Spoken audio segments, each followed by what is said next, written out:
Guys, watching Go Doctor Who, and today I'm going to be talking about the spin-offs of Doctor Who, apart from K9 and Company, because that's god-awful. Yeah. But we're going to start off with the worst to best, and let's talk about Class, because that's definitely the worst of the spin-offs, and a worst attempt of all of it. Obviously, a spin-off is meant to broaden the universe of Doctor Who and make it expand and bigger, and it's also got to connect to the show, and this sadly did not do that. The 12th Doctor made an appearance, which was good, and he did it for 10 minutes. So I advise you to watch the first episode for a bit more 12, because it's more 12, you know? Yeah. But the rest of the series was not good. It was cheesy, it was... and it was two-parters that were working kind of well, but there was something missing. There was always something missing, but it did link back to a few references to Doctor Who. You can't give it that. Carl Hill School, Clara, I think there's a Danny Pink reference, and we got someone from the old era. There was this old woman who made a rude joke in a shop that she used to work in Doctor Who back in the day, so she got a little cameo. So there's got to be a few more cameos out there that I haven't noticed. And yeah, the ending, the finale was really bad. Like this, it was provided on a series 2, and this was so bad it never got a series 2. It got axed, so we're never going to find out the answers, because all the answers of the finale left us on a cliffhanger for series 2. That's never going to happen. But Big Finish have added a few extra stories in, but they can't give the reveal of what was going to happen in series 2, or they haven't so far. Yeah, but it had Weeping Angels in at the end, but we're never going to know what the Weeping Angels were planning, because there's no series 2. Anyway, the 12th Doctor makes all these that have all seen aliens and running away and stuff. They make all these characters stay together and help defend, because he can't always be there, so they're helping. These two are aliens from another planet, and that's all I can say on it. There's not much to interest. There's not much big deal. The shadow creatures were alright. The rest of the villains was trying to be dark and different. I can try and give it that, but it was not the best. Got this person here who was amazing, and I was not a fan of the Woman Doctor before Woman Doctor was a thing. In 2016, I do believe, when this came out, I was a bit like, no, a Woman Doctor cannot be a thing. What is happening?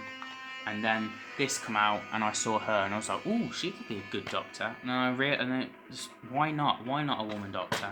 So yeah, a Woman Doctor can be a thing. And then 1 year later, Jodie Whittaker got announced, and I was all for it, and I still am. A Woman Doctor can be the Doctor. Why not?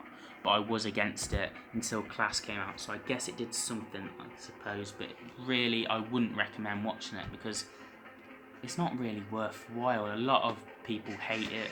It didn't get much recognition from the BBC, because iPlayer, it was only put on that, and late at night, and BBC One or Two.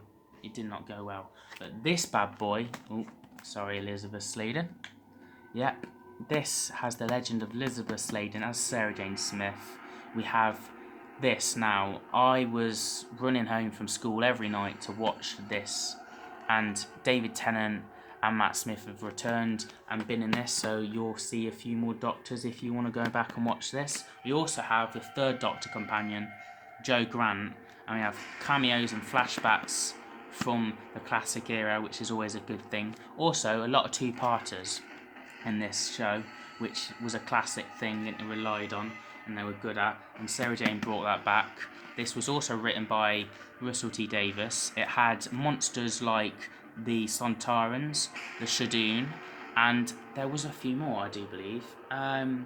They also had cameos from the Brigadier unit and obviously Jo Grant, and they were going to have more, but sadly Elizabeth Sladen passed away from cancer, so they couldn't continue on.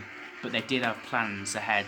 Now, I said I wouldn't spoil much from these, so you can go and watch them, but I just want to say what was going to happen, because you might as well know if they're never going to reveal it, because she sadly died. But Bannerman Road was about to get trashed. All these aliens were going to blow it up, so Sarah Jane was going to move to a farmhouse in the final series, and Also, the Trickster was a big part of the final series before she was going to sadly pass away. But it never got broadcast or even filmed because she was that ill. But we also got Skye working for the Trickster, which was this little girl that Sarah Jane adopted. We also had the Fourth Doctor, Tom Baker, returning as a figure character for Sarah Jane in one story. And we also had another one for Ace to return and her reveal on why she left the Seventh Doctor.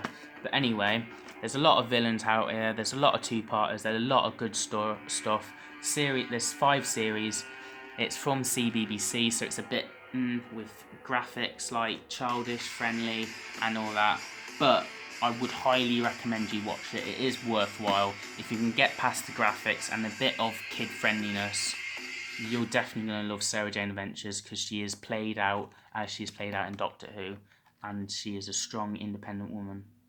So yeah, I highly recommend this. You can get it from HMV still from this today. It's been a while since Sarah Jane's been out. You can still get the whole box set like I have. So do it, because you're not going to regret it. And why not? Doctor Who isn't on this year. Get some Sarah Jane in your life. Now we've got Torchwood with Gwen Cooper, Captain Jack, Yonto, and many more. I forgot the names of a few of them. Owen, Tosh, and there was one more, but I forgot the name of. So we're just going to have to leave that, sorry.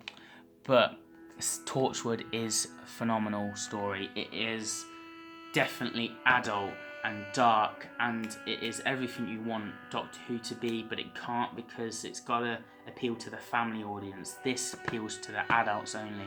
And it's quite an old series, because it was from David Tennant era, when Russell T Davies even writ this as well as writing Sarah Jane and Doctor Who, so you know it's going to be good. Chris Chibnall even put effort to this, and Chris Chibnall was amazing in this, so we thought he might be good for Series 11, but it turned out not.